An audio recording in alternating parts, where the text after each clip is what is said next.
Electrocast. This episode is brought to you by Shopify. Upgrade your business with Shopify, home of the #1 checkout on the planet. Shop Pay boosts conversions up to 50%, meaning fewer carts going abandoned and more sales going cha-ching. So if you're into growing your business, get a commerce platform that's ready to sell wherever your customers are. Visit shopify.com to upgrade your selling today. This episode is brought to you by LifeLock. The holidays mean more travel, more shopping, more time online, and more personal info in places that could expose you to identity theft. That's why LifeLock monitors millions of data points every second.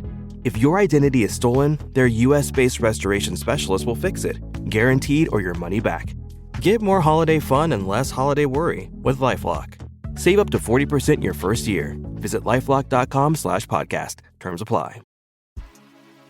There's a change happening in the way we live, the way we work, the way we spend our money and make our decisions. We are evolving to be more conscious in our actions in a way that serves the world and makes it a better place. Welcome to the Ethical Evolution. The Ethical Evolution podcast is brought to you by Ethical Change Agency.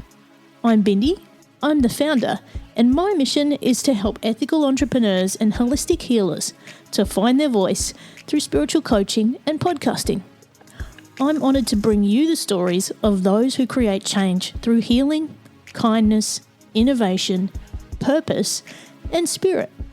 Understanding that to create collective change, we need to be the change. It all begins with us.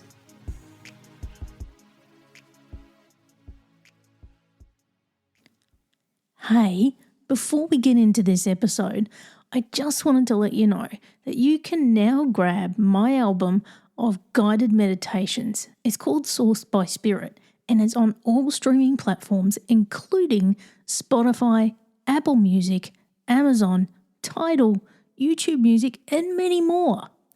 There's 11 guided meditations ranging from 4 minutes through to 10 minutes to help you reset your mind and your body at any time. Okay, now let's get on with the show. After decades spent in the corporate world, juggling being a single mum while secretly battling addictions to alcohol, food, and toxic relationships, Mary Beth Schrudder is now an expert in spiritual recovery, and she is passionate about empowering others to live their best life. Mary Beth is a spiritual and transformational life coach and founder of Day One Life Coaching. Mary Beth is the creator of Addiction Recovery with the Law of Attraction, a unique deck of cards used to help people recover from addictions and destructive habits. She's also an international best-selling author in multiple categories, including healthy relationships and leadership training. As the host of the Spiritual Transformation podcast with Mary Beth, she interviews healers and the spiritually gifted along with solo episodes on spiritual upliftment for her audience. Mary Beth will help you heal addictions and transform relationships, including the relationship with yourself. Her approach is holistic, and her areas of expertise include relationships, marriage, divorce, mindset, happiness, freedom from addictions, optimal fitness, life purpose, and career. Welcome, Mary Beth, to the Ethical Evolution. Thank you. I'm so excited to be here. Thanks for having me. You are so welcome. For those people who don't know who you are and what you do, can you go ahead and tell us? Sure. My name's Mary Beth Schrudder. I am the founder of Day One Life Coaching. I'm a spiritual and transformational life coach. I help people with a lot of the times it's relationship addiction. That seems to be the people who are coming to me most now. They want to learn how to break those patterns and cycles. I also help people with their life career and purpose. And another thing is alcohol addiction. Everything that I teach, I've been through myself. So I've overcome all of these things, and now I feel kind of almost obligated to get people out of the dark cycles that I used to be in and help people turn their life around. You know, I've spoken to a lot of people who've, handled addiction or helped people through it, particularly psychologists and doctors and that kind of thing. And a lot of them say that you can't take people through what you haven't been through yourself. That's a really important thing, isn't it? Like, how can you guide someone through the fire if you haven't been there too? I know, that's such a great point. And I see people who are life coaches in their 20s. And I'm like, what? Mm-hmm. I mean, I'm 50 and I did not feel ready to be a life coach until my 40s. So you need to experience life first before you can teach it. Yeah, there's no way that I could teach anything that I have the education that goes along with it, but let's face it, we learn a lot more from life than we do from a book. Actual experience. Yeah. Now, Mary Beth, for those people who can't see you, you and I are actually the same age, believe it or not. Oh, wow. You look fabulous for 50, can I just say? You look about 25 right now. That I appreciate that. I actually, when I was 45 is when I decided to become alcohol free.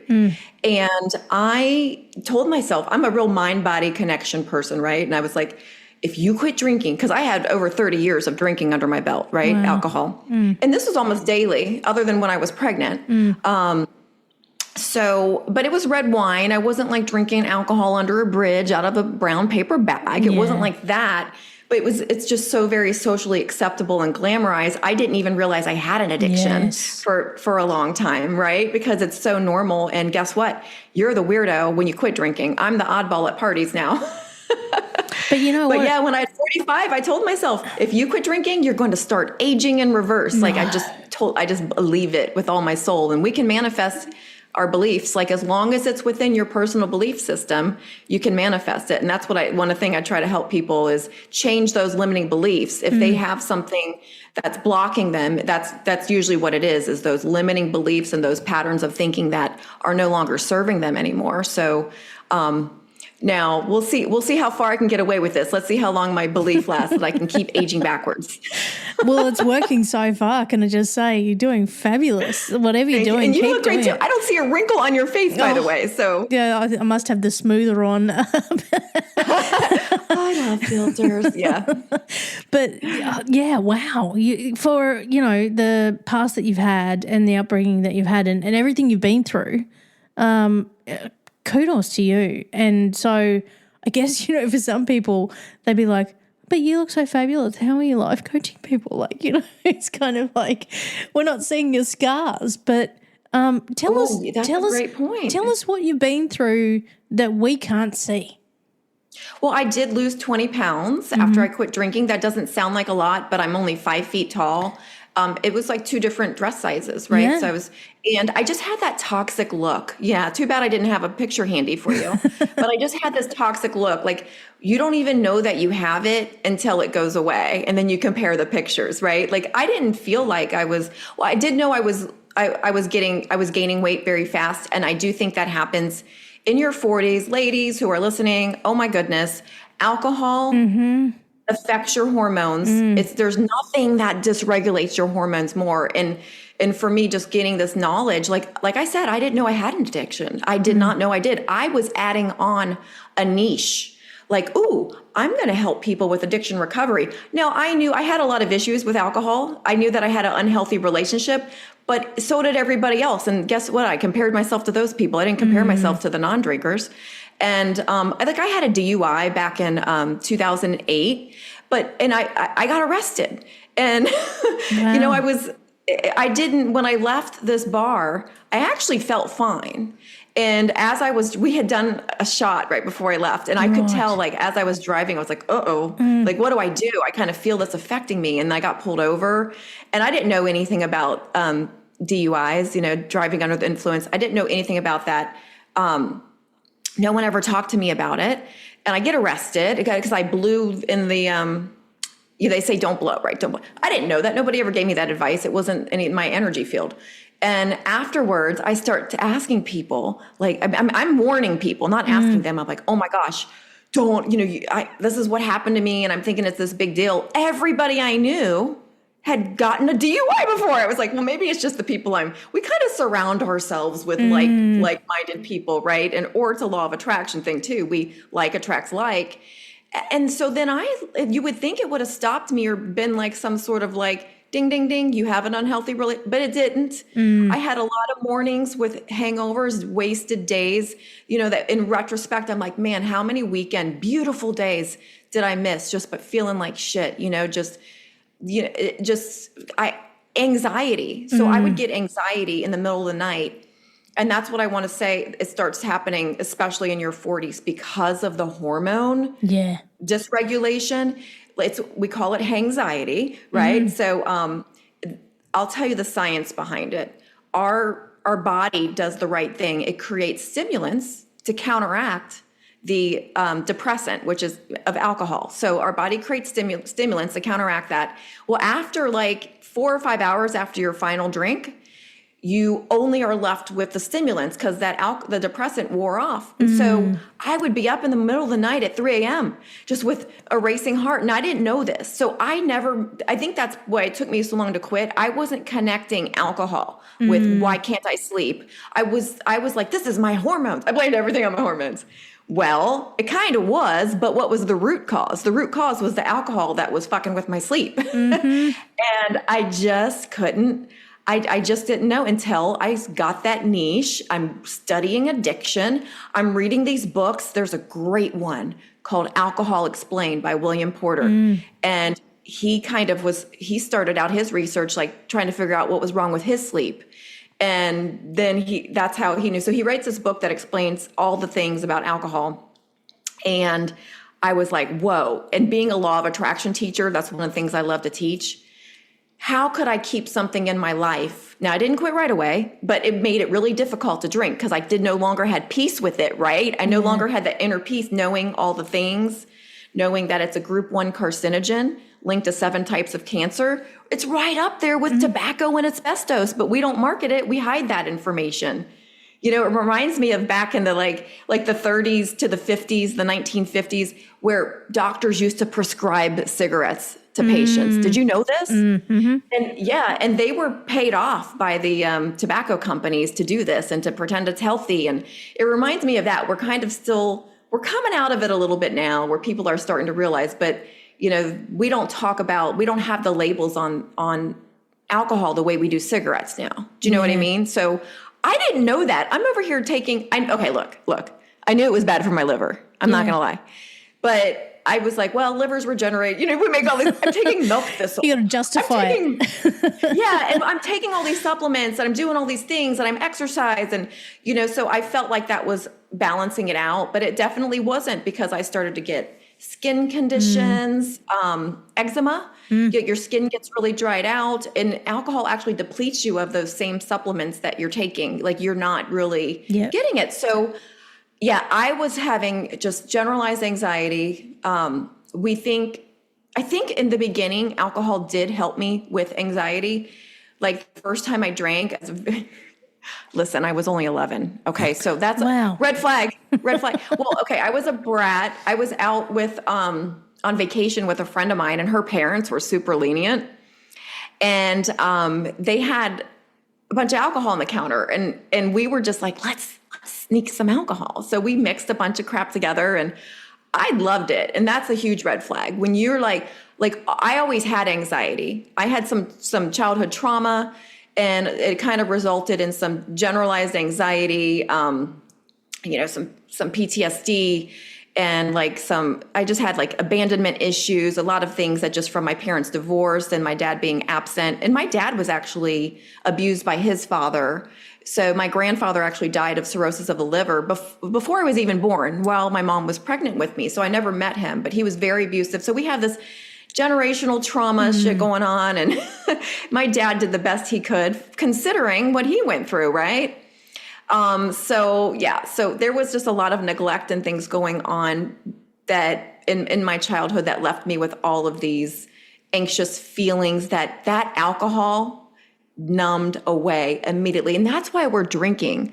I was also a very sensitive soul. So I could feel other people's feelings. I would know things about people as a child that I shouldn't know. Now I know that's called claircognizance and clairsentience. Those are the 2 clairs that I had, but I didn't know what it was, that I didn't know I was an empath. And I didn't know a lot of that anxiety is feeling other people's feelings. I thought it was all my own. So, that stuff I didn't learn till my 30s. So I'm living my life this way, just numbing myself using alcohol, self-medication. You know what I mean? So those are a lot of the things. And then once, knowing everything I know about the law of attraction, I just could no longer do that to myself. I need my coaching practice to be with integrity. How could I do that? How could I keep it in my life? So I did have an energetic shift about it. I did, I'm not religious. But I do consider myself very spiritual. Like, I'm down with Jesus' teachings of love, compassion, forgiveness, the Christ consciousness, like non-judgment. Like, that's what I am. I'm not a Bible person though, because I think the Bible has taken, it's been translated so many times, misinterpreted so many times. Really empowering things have been removed from it to disempower people. Once you know all this, like, you can't. So, but I think that Christ consciousness is really like, that's the real Christianity. I always say, like, going to church doesn't make you a Christian any more than standing in your garage makes you a car. You know what I'm saying? So, like, I feel like I would identify as Christian in that way, as like the Christ consciousness. And I do believe that just non-judgment, forgiving others, and forgiving ourselves. That's the biggest part, and learning how to love ourselves, because everything's unconditional love. Mary Beth, there's a little bit to unpack there. And, like when we, relating to women who are probably listening in their 40s and 50s, you and I are pretty much a lot on the same path. My mother tells me the story, and I do vaguely remember it. I got drunk at the age of 5. Whoa. So my parents used to do catering. They used to cater for events. And back in the day before, kids had like child seats in cars and all that kind of thing, and seat belts.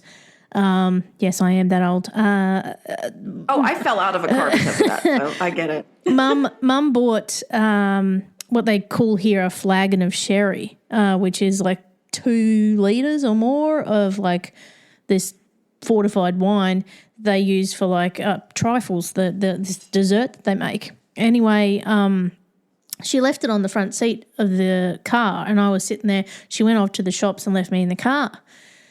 This was in the late 70s, and I thought it was black currant juice, didn't I? So I cracked it open and went for it. And next thing I know, I'm walking on air. And my grandfather's like, "What have you done? What's going on?"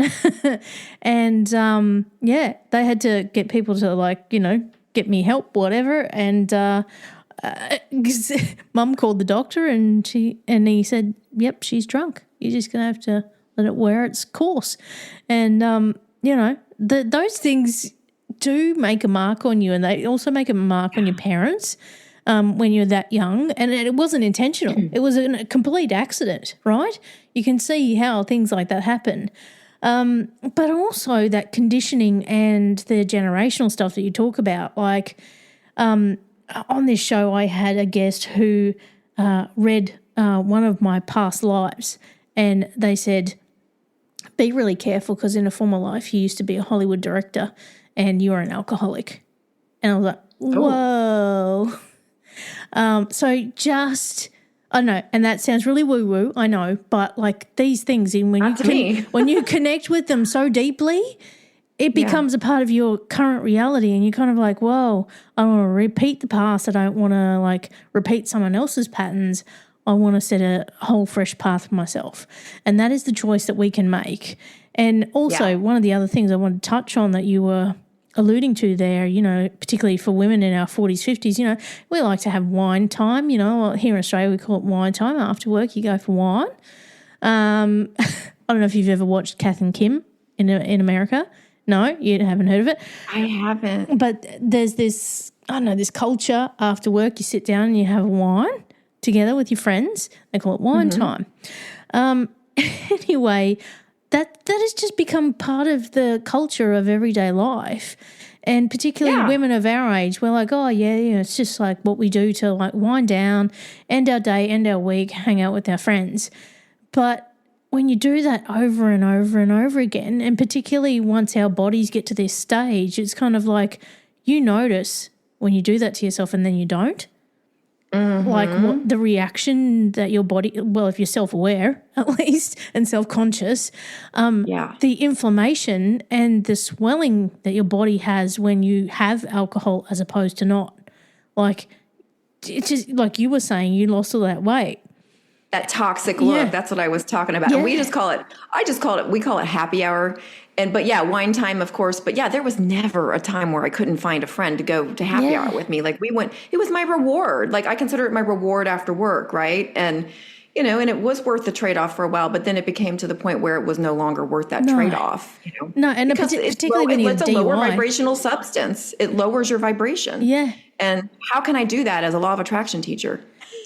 And, when you get a DUI, surely, I know you said it didn't really wake you up, but I mean, for most people, that would be like, holy shit, I really need to stop doing this. I was in denial. Yeah. I mean, that's, I was in denial for so many years. And like on my profile, I'd say like, oh, I was secretly battling alcoholism. Well, it was a secret to me too for a long time. Right. Like it was the biggest ultimate secret because my mom would point it out to me and things like that. And I just thought you're being controlling, lame. Like people who didn't drink to me were lame. Like I didn't really, have any friends. I wouldn't have dated anybody who didn't drink. Like I was all in it. Like to me, that was fun. And it was like just what you do. And I didn't start drinking when I was 11, by the way. That was just like the first time. But by the time I was 14, it became a regular thing. So that was from 14 to 45 years old. That was, so I just had my 5-year thing and I don't count the days. I didn't go to AA. What I do is something called spiritual recovery. And it's very different because, and by the way, if somebody is AA helps you, that's wonderful. Like I'm a big whatever works person, whatever tools in your toolbox you need, you keep doing it. But for me, and I know a lot of women and men are like me, where it's like depressing to go to AA. Yeah. It's also against my spiritual beliefs to be standing up and re-identifying over and over. I am an alcoholic. I don't even say I'm an alcoholic because when we say I am blank, we are in creator mode. We are creating that reality. So you're not going to get me to say that over and over again and to be in that environment of telling the old story. Like I changed my identity completely. I am just no longer that person who used to order red wine every time I went out to dinner and have, go to happy hour every day. I'm just no longer her. And you really need to have that energy shift. Yeah. Like in order, you really do, or else you're still just white knuckling it. And I think a lot of people in AA, since they haven't had that spiritual shift, they are still white knuckling it. And that's why I teach spiritual recovery as opposed to just, and AA is great for this reason, for keeping, it's great for the community. And they are spiritual. They talk about some spiritual things in there that's really important. But I just knew I needed to, what I say is, I'm a person who used to have an unhealthy relationship with alcohol. Yeah. I don't say I'm an alcoholic. I will never say that, and that's just not my identity. You kind of answered my next question that I was going to ask, but it's interesting that you went down that path because something that I'm working on at the moment, I'm a spiritual coach and a meditation teacher. And one of the things that I've been working on I've had the idea for the last 2 years and I only just started it this year, is a 12-step recovery meditation series. And I love that. I'm on to step 2. But what I've done is I've taken the concepts of AA, but I've kind of flipped it on its head to take away all of that stuff that most people don't relate with, like all the godliness and all of that kind of thing and all the religion part of it, but understanding there is a thing bigger than us. Whatever it is to you, doesn't necessarily have to be God. It can be whatever it is that's bigger than you. I call it source energy. Yeah. So I'm kind of just flipping it on its head and making it a bit more generic, but still the same principles because they still apply, right? But there's so much to learn through those 12 steps, whether you're an addict or not. And I think they are of benefit to everyone. So I'm going through the development of those 12 steps for people to, to step in wherever they are on their journey and actually get that healing and recovery, no matter what it is, their addiction or whatever they're battling with. So that's my plan. So it's interesting that you said that, because, you know, that's where I kind of like dovetail into that. Guys, if you're looking for style, comfort, and versatility, check out the latest collections from Versed. Whether you're hitting the gym or tackling your daily routine, Verst's wide selection of menswear blends proven performance with a functional and classical look. Their new fleece collections are designed with premium fabrics, the perfect layered style that keeps you feeling good and looking even better. Explore the latest from Verst for next-level comfort and elevated style. Available only at Dick's Sporting Goods. Shop now at dicks.com/Verst. Yeah. And if anyone listening is like questioning, like, yeah, you know, like if I'm resonating with you on some way, you do want to ask yourself, and we're all different. A lot of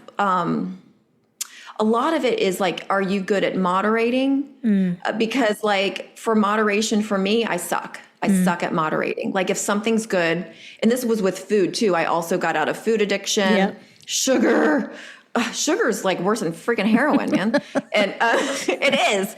And relationship addiction, you know, I was, since I had this, you know, that the childhood that I had, like, it's like when we have a parent who's absent and we don't feel wanted or needed, what we do is we don't feel wanted. We try to make ourselves needed, right? We try to make this difficult person see us and hear us and understand us and love us, right? So I became a really bad people pleaser, which got me into a lot of toxic situations because, I think we throw the word narcissist around way too much, right? Not everybody's a narcissist, but we all have narcissistic tendencies. Like we all do a little bit of narcissistic things, and that's okay, whatever.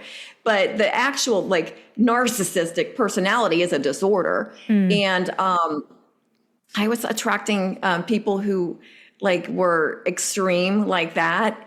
And I couldn't figure out why I kept attracting it. Well, a lot of it was they can sense a people pleaser from miles away, right? Yeah, like absolutely. And the empaths and the narcissists always end up hooking up for some reason. But what I learned later, because I kept attracting it over and over, and it was messing me up with my law of attraction ideas, right? I was like, why do I keep attracting this? And then I learned an expansion on law of attraction. Do you know who Greg Braden is? Greg Yes. Okay. Yes. So he has this thing called the 7 mirrors, and I'll only go over one of them for the sake of time, but it was the most subtle one that it was like, I could not connect the dots. Why do I because I know like I'm attracting narcissists and liars and cheaters over and over, but I'm not one. And if we attract what we are, what is going on here? Well, then he says one of the mirrors is judgment. We don't only attract what we are, we attract what we judge. And I was judging the shit out of liars and cheaters and narcissists. I went through that spell. So anything that we have an energetic spark with, we're going to draw into our life. So you go and judge people, just wait, that person's going to walk up into your life that, pretty quickly, so, you got to go through, it's called the work for a reason. You got to go through a judgment detox. You got to go, something that's really helpful to me is, thinking of the person, like, we were all born a clean slate. We were all babies, right? With a clean slate. And fuck the original sin stuff. We were all born with a clean slate. And something happened in their lives that made them feel like, man, I have to manipulate and lie and cheat to get love. Like, so it's like, I look at it that way, and that helps me have compassion, which helps me get rid of the judgment. And it's not an overnight thing. It's a journey. It's a journey. But back to the moderation thing, I didn't have the dial that most people have. I'm like on and off. Like I'm all in or I'm all out. I'm an extremist in everything I do. And so for me, abstinence was the best answer. You don't have to completely quit. If you're someone who can dial it up and down, you really can. And I could do that. Let's say I could do it 20 times in a row. Yay, I only had 2 glasses of wine. I stopped when I said that 21st time, I'm going to get freaking hammered, and I'm going to regret it. And I'm going to feel like total dog shit and just, go. Sometimes it would lead to a 3-day bingey thing because I would feel so bad the next morning that I would drink in the morning because we all know that works. It works. And then I would still feel bad the next day. And then I couldn't get out of that horrible cycle, so it was no longer worth that risk, the risk reward situation. It was no longer worth it to me. I love that you said that. And something that's been sitting in the back of my mind while you've been talking is that, the time we lose in recovering from these kind of things.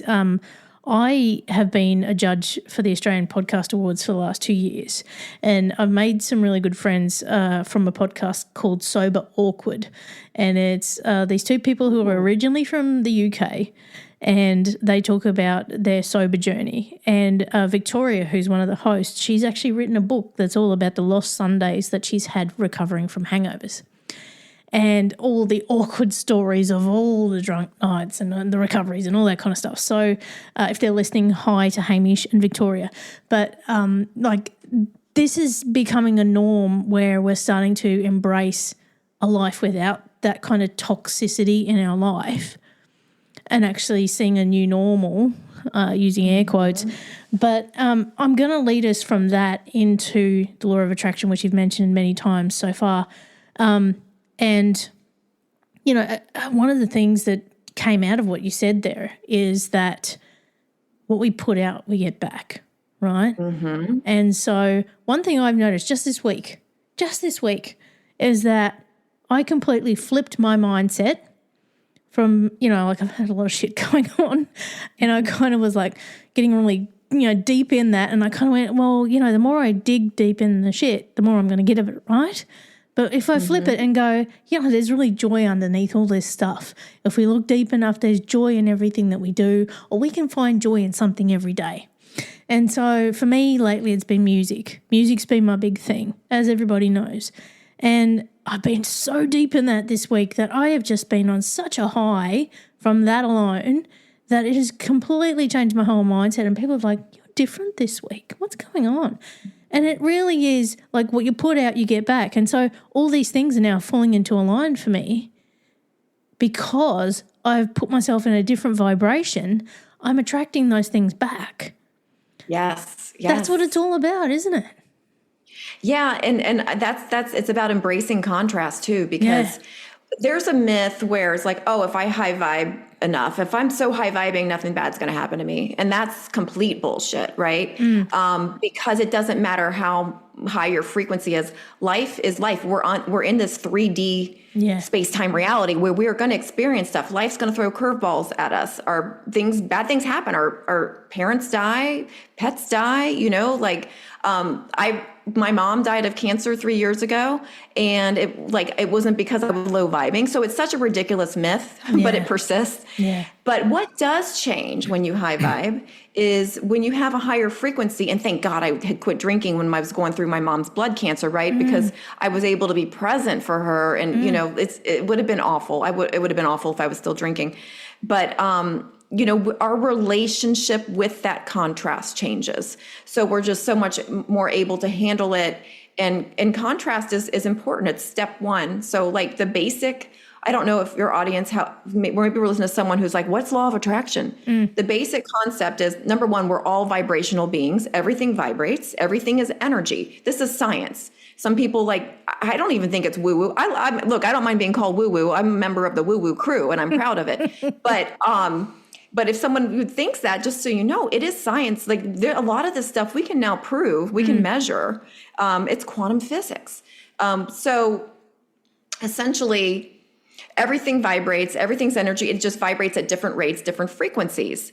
And we actually have so much more control over our days than people realize. It's always happening. We don't turn on and off manifestation. We're always manifesting something, either for good, and it also works the other way. We can manifest shit too, like you were talking about. So deliberately creating our reality is important. Intentionally, realizing, wow, what I think, what I feel, and feeling is even more important than our thoughts, because it's a feeling universe. That's the language of the universe. And we're electromagnetic beings. So our thoughts are electric, our heart is magnetic. So when we get the heart and the mind connected, if we're able to have that match where our thoughts and our feelings match, that's when we become badass manifestors, right? Because a lot of times we're saying things, positive affirmations, but we don't really feel it. So that's why it doesn't work. People are like, it doesn't work. Well, do you really feel it? Do you really believe it? We can only manifest things within our personal belief system, right? We can't manifest friends' belief system. It's our personal belief system. The good news is we can change our personal beliefs. And that's what I help people do. Get rid of those limiting beliefs and help them discover what they are, because it's the hardest thing for us to see is ourselves. Most of our life is subconscious. We're living on autopilot, subconscious programming that we don't even know about. And I think it's Dr. Bruce Lipton said 95% of our days are subconscious. Yep. And then 80% of that stuff is negative. So, and then we're doing the same shit, different day, wondering why nothing changes. This is why nothing changes. It takes mindfulness. We got to pay attention, interrupt old patterns, and it does help when you hire somebody who can help you see these things, because it's hard to be self-aware sometimes when it's programmed. And by definition, don't beat yourself up, because subconscious means we're not aware of it. So that's the definition. It's hidden. And the way we heal is to bring all of that subconscious stuff out into the conscious mind, where we can heal it, where we can change those limiting beliefs, and then see this huge difference in our life. And that's like part of the spiritual recovery process. There's no spiritual awakening without a healing journey. You cannot get away from that. Sorry. Absolutely. And, Mary Beth, there's two other parts to it as well, like the consciousness part and also the intuition.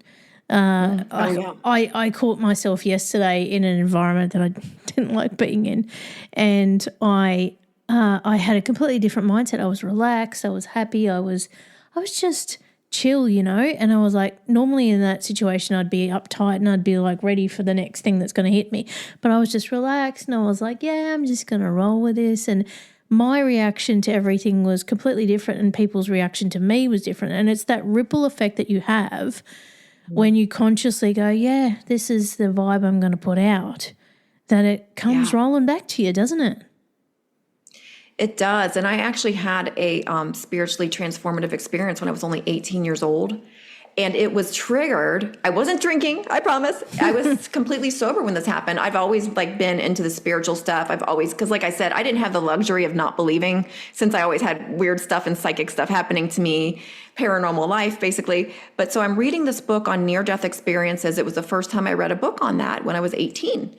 And so this was like 1993, around there.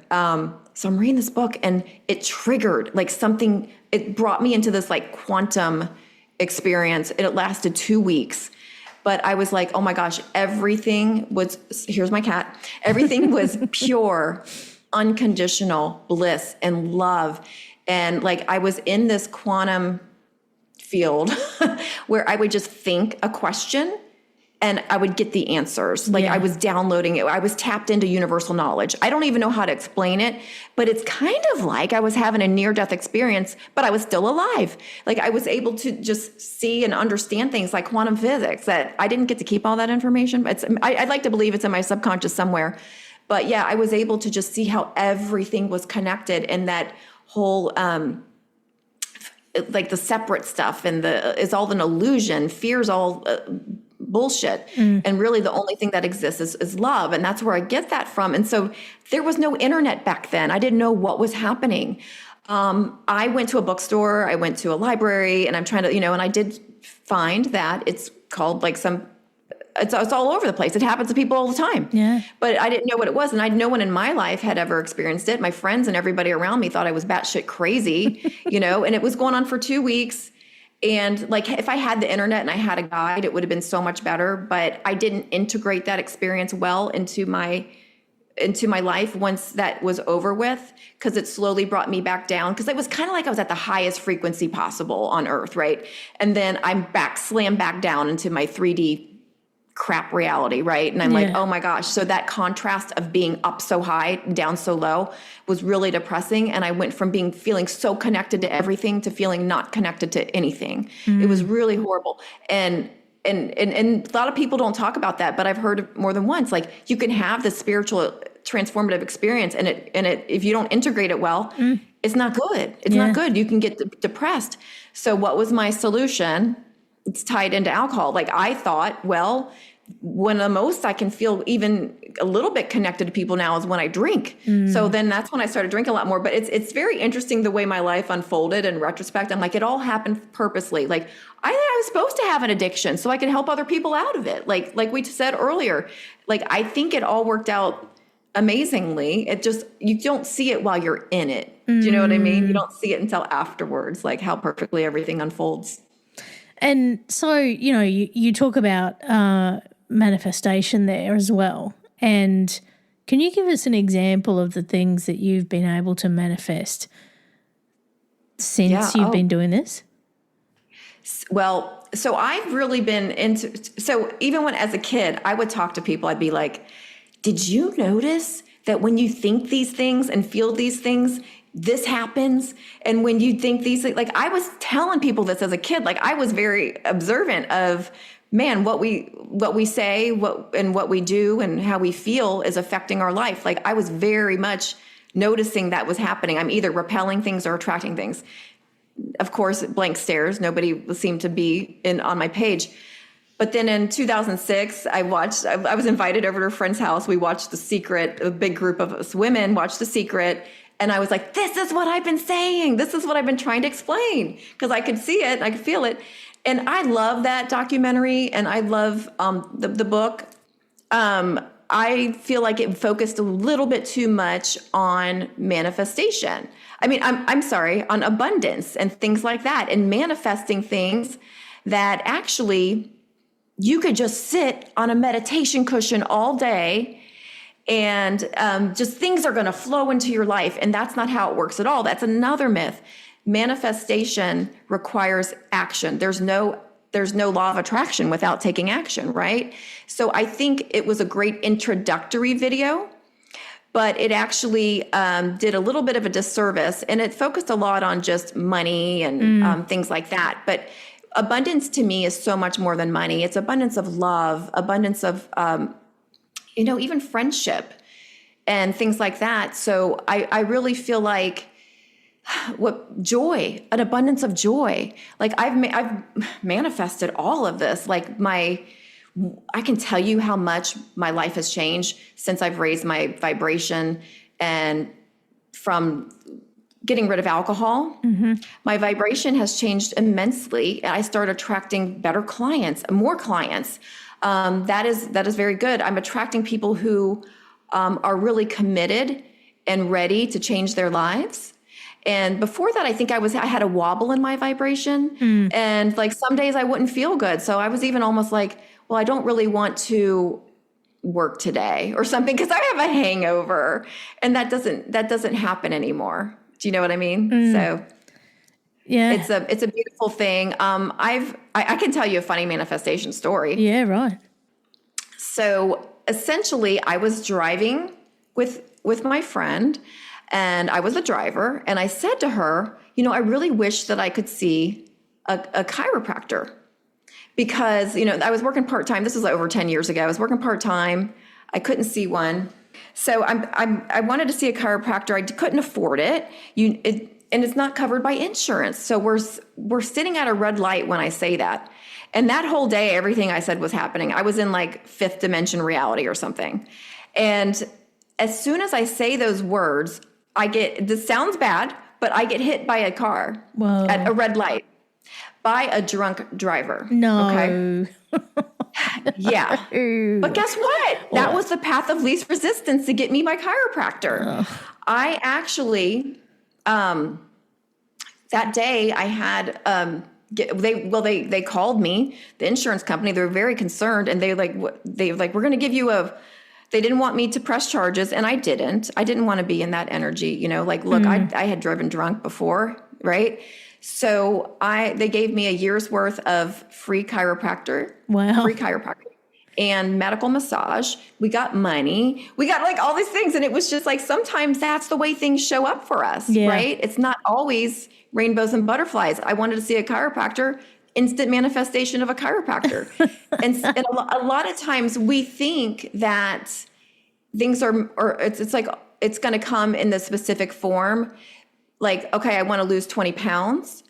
But what's going to happen instead is we're going to have we're going to have somebody show up, or a book is going to fall off a shelf, and it's going to teach us like that, the path of least resistance to reach our goals, to get to that. It's not going to be like, oh, I magically lost 20 pounds overnight, but exactly what we need to read and learn will show up for us, And I think a lot of us think we can skip the work, and we can't do that. We can't skip the work. It's really There's action required. Yeah. It's really be careful what you wish for, isn't it?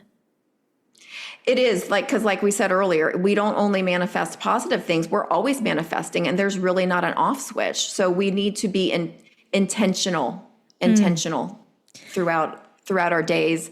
Like, what am I saying? How am I feeling? And you'll notice, make a game of it. You're going to see the evidence right away. You're going to see evidence of, wow, I was in this kind of mood and I started attracting these kind of people or these kind of situations. So really make it a game. Yeah. And collect evidence, and start with the smaller things that are in your personal belief system. Because if you're trying to manifest something that's not, then you're going to think the law of attraction doesn't work. But exactly. It does. It's just, remember, you can only attract things that are in your personal belief system. That's right. And, I'm interested to know, Mary Beth, like, who are your, your mentors or your guides towards manifestation and the law of attraction? I know, there's Abraham Hicks, there's people like Gabrielle Bernstein. I know for me back in the day, Tony Robbins was one of the people who helped me change my life.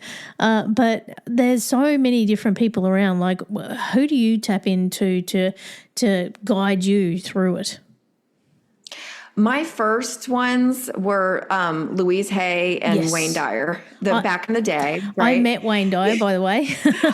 Oh, you're so lucky. Wow. Yeah. Before he passed away, he was here in Brisbane, and I met him when I think I was about 19, and he gave me the biggest hug, and I swear to God, I've never had a hug like it in my life. It was incredible. He's wonderful. Like his voice, like everything about him, I still meditate to him and his voice. I'm so glad it's all recorded and he's out there. So they were the first ones. Yeah. I am a huge Abraham Hicks person, very huge on that. Who else? So lately, this one's kind of weird for people, but are you familiar with Bashar? I'm into Bashar lately. Yeah. So, that's one I'm really into.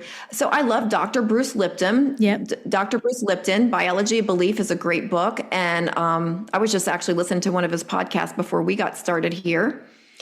And I love Dr. Joe Dispenza. Yes. Oh my goodness. Yes. Amazing. And Greg Braden. I really am into anyone who can, the way that they're able to combine spirituality with science. Yeah. I love it. I love that so much.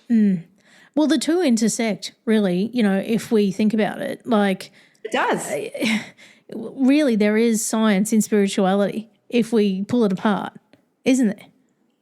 There is, and I'm just better with the woo-woo stuff. So I like to and I can understand Joe Dispenza, but for me to try to talk like him, I sound like an idiot, because I don't have a science background like he does. I really respect it, and I think, but I stick to the my woo-woo talk in the background. And there is something called a point of attraction that I think is really important for people to understand when they think, the law of attraction is not working for me. And the point of attraction is, so you have 3 parts to it. First is you're going to attract everything. Part 1 is all of your subconscious programming, all of your beliefs, all of your experiences from the time from your birth until now. So all of that is included in your point of attraction. Then your second part of it is momentum on a certain subject. So we have different momentum for different subjects, right? So it could be relationships. I didn't have a great momentum on relationships for a while since I had so many toxic ones, but I had an excellent momentum with attracting money, for instance, so finances. So, we have a different momentum on different subjects. So that's going to be different depending on what subject you're talking about. And then the third part of our point of attraction is how do you feel right now? So those three things combined make up your personal point of attraction. And that's why it's so different for different people. And that's why we can't never compare yourself. And we can change all of this. We can change our point of attraction on any subject. And I've been able to, another manifestation is I only attract wonderful relationships now, and I used to be the magnet for these toxic people, even friends. So that's a manifestation, Absolutely. Our emotions are manifestations. And I since we're talking about emotions, I would like people to know, even though I teach law of attraction, I'm not a toxic positivity person. We must feel our emotions. The emotions, since Abraham Hicks is very clear. We must feel our emotions. They are indicators. And we want to look at that. We want to see, okay, why am I feeling this way? They're letting us know something important. So we don't want to suppress them and ignore them. And when you push down your emotions, you still have those feelings in your body. And you're going to get triggered until you heal them. That's why you can have grown-ass adults, that are in a relationship, they get into an argument, they sound like 3-year-olds because they're triggered, right? Yeah. There's all this stuff coming out that they hadn't healed. They don't even have access to their logical, rational mind. And so the more that we work on ourselves, the more we can be in these conscious relationships instead of toxic. Yeah, and this is coming back to that conscious part that I was talking about earlier is, if we're not aware of how we're reacting to things and what we say and what we do, all of that has power and it also has an outcome. And if we make a choice based on our consciousness and awareness, the whole outcome's going to be different, particularly if we're self-aware and we're aware of what other people are saying and what it means rather than just what our autopilot is telling us. Yeah, and I always say, you can't bullshit the universe, right? So this has to be real. And maybe at first you can sit there and say positive affirmations that you don't actually believe, but and it does take practice and, like you said, mindfulness and self-awareness. But eventually, you will start to believe it more when you actually are also taking the actions that are in alignment. We need to be in alignment with what that future person who we want to be. And visualization is great for that too. We want to visualize it, but also feel it as we're visualizing. Use all of your senses. It's really important. And, I always say, it's not harder to think positive. It's not harder to be that person. It's just that we've practiced the negative so much more, those negative thought loops and patterns, that it feels more difficult, but it's really just, what are you giving more airtime to? Exactly. Right? Like Abraham would compare it to a radio station. You can't be tuned in to 107.1 if you're on 101.9. You literally need to work on changing that frequency. Yeah. I want to get your thoughts, Mary Beth, on whether you believe there's a formula to manifestation. I do. I think for me there is, and I've proven it. But for other people, they might say other things. There's all these different sort of philosophies around manifestation. It's if you say this mantra 9 times and you face the sun or whatever it is, you'll get what you're hoping for. But like you said earlier, you have to take action. But there's a piece of it is intent as well. You have to be very intent. You have to be very clear. You have to be very focused. And like you were saying, you have to embody the feeling of you already being there. It's not a matter of thinking about how do I get to there and what do I need to do. It's just getting to your end state and focusing on that and being in that place already. And all the other pieces, the universe will fall into place for you. This episode is brought to you by Vonage. Have you figured out how to build more engaging customer and employee experiences while growing your bottom line? It's easier than you think. Vonage Fusion brings together your contact center, business communications, and CRM to streamline internal collaboration and improve overall customer experience. Learn more about the benefits of customer and employee communications in perfect harmony at Vonage.com. Yeah, and I think, so the basic generic law of attraction, the formula is ask plus believe equals receive. And we all struggle with the believe part. Yeah. That's the basic one. But I want to say like appreciation. Like the more we focus on things that we're grateful for, the more we're going to see things like it show up in our life. Focus is everything. So if it's going to, what is it? Like energy flows where attention goes. That's it. I think that's what Tony Robbins might say, that one. Yeah. So that's really true. It's really important. A little trick that I can give your listeners, when there's something you're really trying to manifest and you don't yet believe it because you have too many subconscious patterns going on, what you can do is do something called affirmations. Instead of affirmations, it's with an O instead of an I. And affirmations is a kind of a trick we can do to our subconscious brain. And what we do, because our subconscious mind doesn't know the difference between fiction or fantasy, a lie, or the truth. Yeah. It just believes whatever you tell it. But so it's really careful to know that. Be really careful about what you say and what you think and what you feel. But the affirmations, you're saying them in the form of a question. So it kind of tricks your subconscious mind into looking for the answer, into looking for, oh, how do I bring this into fruition? So let's say you're a female and you're looking, let's just say whatever, male, female, you're trying to attract more abundance into your life. You say, how did I get so much abundance? Like how did I get $20,000 or whatever is a believable thing to you? How did I manifest $20,000 in 1 month, right? Like, let's say that's something that you're trying to manifest.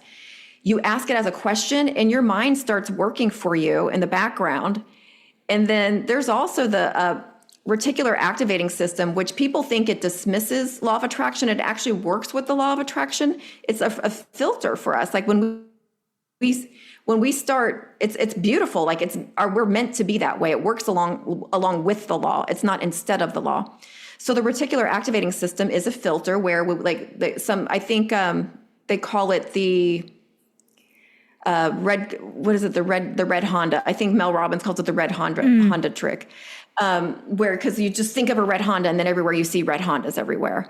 But yeah, the reticular activating system is a filter where we start to see things manifest into our lives. So you can use that along with the affirmations, and you really can trick your subconscious mind into finding ways to help you manifest those things, whether it be through synchronicities, like meeting the right person at the right time. You'll start to get inspired thoughts to, I'm going to go, I'm going to go to this coffee shop or this bookstore.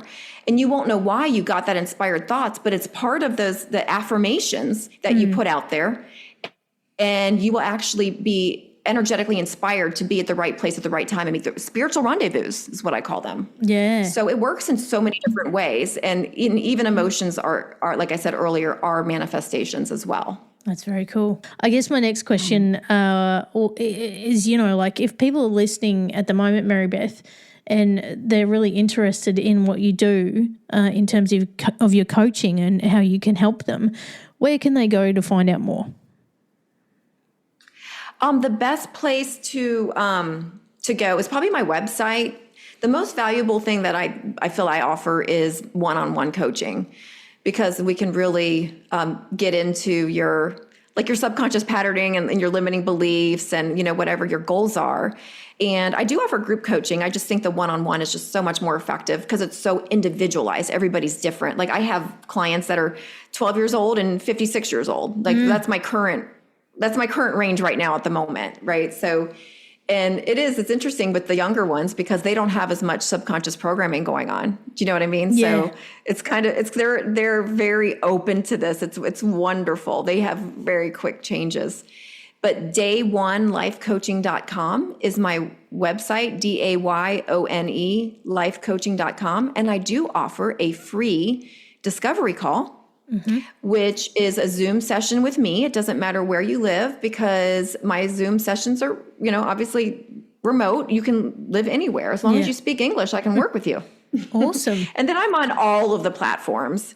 Mary Beth Schrudder, Schrudder. And on Instagram, if you type in Day One Life Coaching, I'm the one that shows up verified. I've got with that blue check mark. Gotcha. There's another person who's not. Well, we got to get the real deal. Now, Mary Beth, I have to ask you the big last question, and I'm keen to hear what your answer is to this one. What's the change you'd like to see in the world, and how can we bring it to life? I would like to see everybody realizing that we are all connected. And if we got rid of all of this separation and division, the world does not have to be the way that it is right now, especially when we think of politics and gosh, in the States, it's really off. I don't know how it is for you there, but we literally have people hating other people just because of their personal beliefs. And I would love to see people realizing, like I realized during that spiritual transformative experience, we are all connected. Mm-hmm. So, and that, gosh, I just really want everyone to realize that, because without all this division and hatred, we could make so much good change in the world. And I do believe there are people controlling things that don't have our best interests at hand, in mind. They really don't. And we just need to band together and take our world back, really. Yeah, and it makes you think, doesn't it? Like, imagine those people who are getting, I'm not going to mention names here, but imagine those people in the political spheres that are getting all the attention for all the wrong reasons. Imagine if they used their platform for good. Imagine if they actually listened to the people and, took action based on what they needed. Divide and conquer is the oldest trick in the book, and we're falling for it. We're falling for it. There's very few people that are awake to see, a lot of the stuff they're putting out there is just distractions, and it's meant to throw us off. It's meant to, disconnect us from our higher selves. Mary Beth, wow. We have been on a bit of a roller coaster ride with you, through your story, and also through the other side to the manifestation and the law of attraction that you now help people with. And there's a theme that I see with people who've, got through trauma or addiction or whatever it might be, that they're on the other side and they are of service to others. And you're no different in that regard. So I can't thank you enough for making time for us today on the ethical evolution and being part of the change. Thank you so much. Thanks so much for having me. Thanks for listening to the Ethical Evolution podcast. If you're ready to be the change and would love to work with me on finding your voice through spiritual coaching or creating your own podcast with impact, visit ethicalchangeagency.com. If you're enjoying the show, please subscribe to the YouTube channel. It's growing every day with great content and highlights you may not have heard on the podcast. In addition, please subscribe to the podcast on Spotify or Apple, and why not leave a 5-star review? If you're not following me on social media, you can find me at Ethical Change Agency on Instagram, LinkedIn, Facebook and YouTube, and at DJ Bindi on TikTok and Instagram.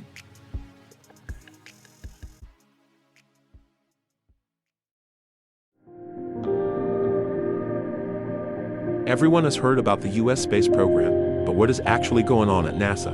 Get the real story in 4 minutes or less with the NASA Daily podcast from Electricast. Join astronauts and researchers as they conduct groundbreaking experiments, work on the International Space Station, and reach for the stars. NASA Daily, your cosmic update. Electricast. Hey guys, it's Miriam Love here. And I want to share something very special with you. Check out my new release, All In, the Spanish remixes, out now on Electricast Records. And always remember, be love, share love, all love.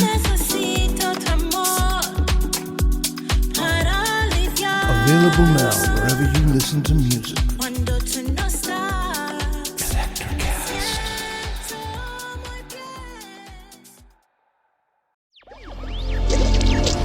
Electricast.